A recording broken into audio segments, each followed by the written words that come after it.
Norway is a beautiful country with clear blue fjords, more mountains than you could ever hike, a decent amount of wildlife, and endless forests. I mean, the winters are long and dark, and the mosquitoes and biting flies will annoy the hell out of you in July, but apart from that, it is an amazing place. With vast space and very few people. Norway seems to be a country where you could still return to a life with less dependency and with a closer connection to nature. At least that's what I like to think.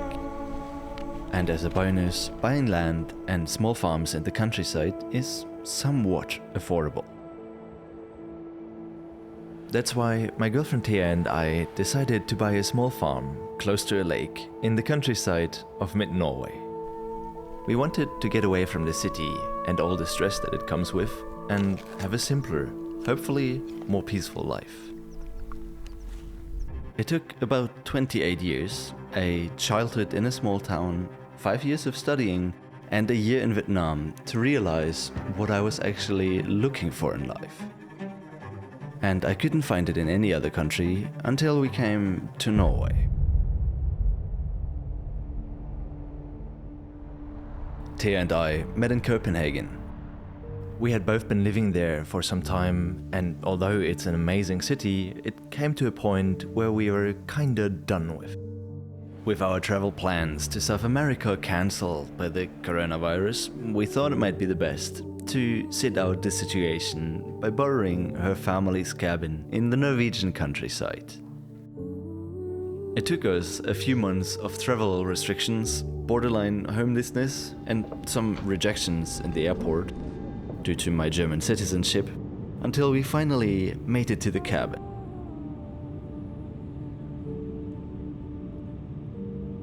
Border control was a breeze this time, not like it was in March where we got rejected at the border. Damn, that actually feels really good after that long time of waiting.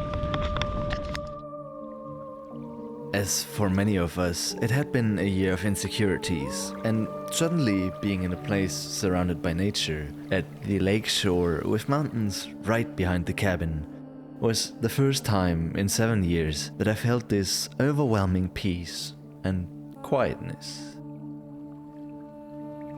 Realizing that maybe that was what I was actually searching for.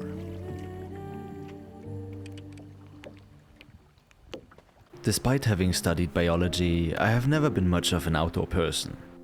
It's not particularly what you get into living in a smaller town in northern Germany. So moving to the cabin was my first introduction to hiking, fishing, hunting and foraging.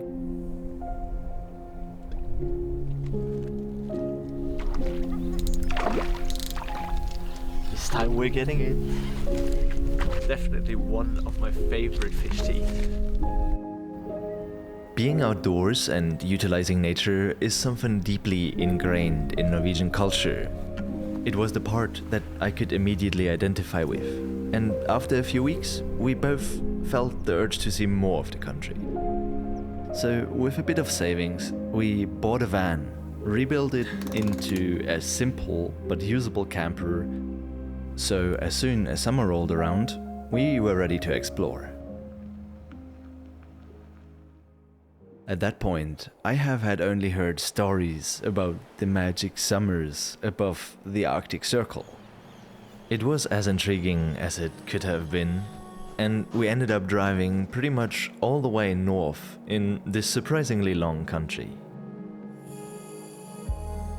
It's also something quite special, I think, to go to bed with this noise. A little river, some birds, the occasional goose.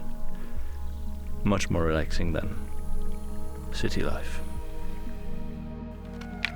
It wasn't a lie or even an overstatement that the summers in the north are very different from everything you might have seen before. There's obviously midnight sun and all the flowers are blooming in July, but there's something else to being up in northern Norway, which is kinda hard to describe. For every kilometer you drive farther north in summer, it seems like societal expectation and stress fade into the background. On the rare occasions that the sun is shining up there, you are using the day for everything but work. It is so rare that you drop all tasks and go fishing or leave for the mountains right away. It's a whole different approach to life, the weather and seasons, from what I was used to growing up in a country where everything is about productivity and where guilt creeps up as soon as you're not sitting in the office on the best summer days.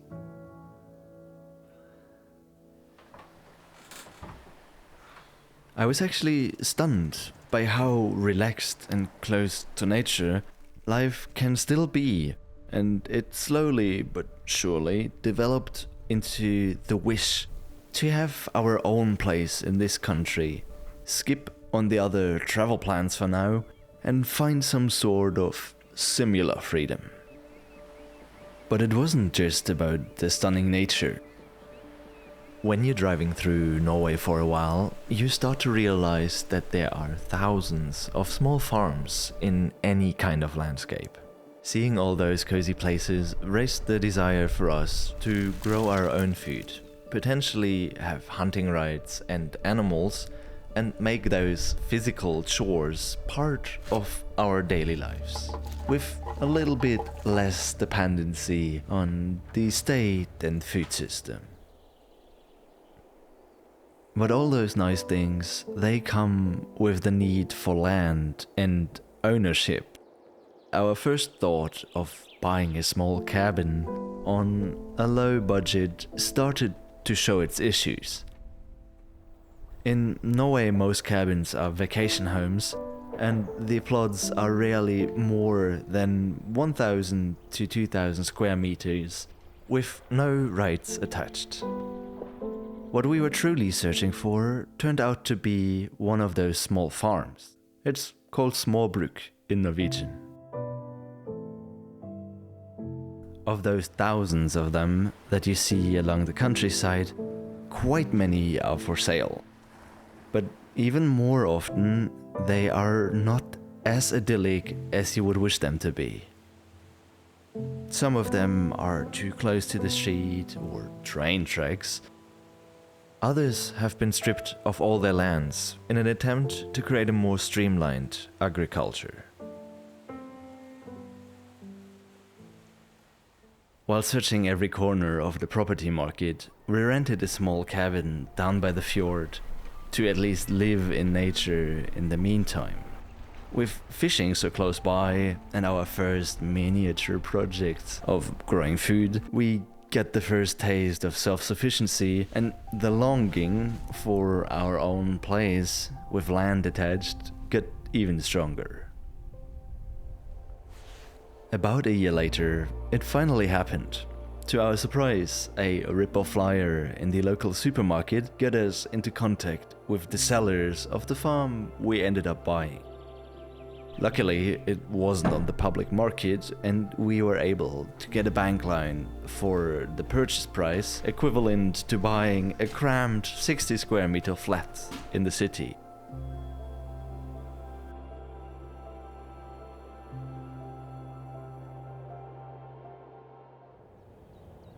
Now that we have been living for about a year in our new home, I can tell you that having the forest and lakes extremely close by makes you spend exponentially more time outside than if you just have a small hurdle of a 5-minute drive. The sense of ownership and land stewardship that came with having this place turned out to exactly fill the longing we had in the years before. In this kind of venture, you just need to be aware that most small farms have not been producing food for quite a long time. The initial work or money that you have to put in is substantial, and for people like us, without much money left, you have to spend even more time working. Building things from recycled material is great, period. but it does take a substantial amount of time. And when you are in this trade of having to get an income and at the same time developing the farm, it can be quite a bit of stress. But as long as you have some revenue streams at the beginning, it will be possible to build your dream place with less dependency and more self-sufficiency. That I'm very sure of. It is the same as it is with all other careers. The first few years are going to be hard. Simple life has gotten pretty popular on social media lately, and I'm wondering if people can look past the romantic image of owning a little bit of land and being more self-sufficient. It truly is more work than a daytime job, but at the same time it seems to be the last option to step a little outside of our fast-paced societies and have a somewhat more human life.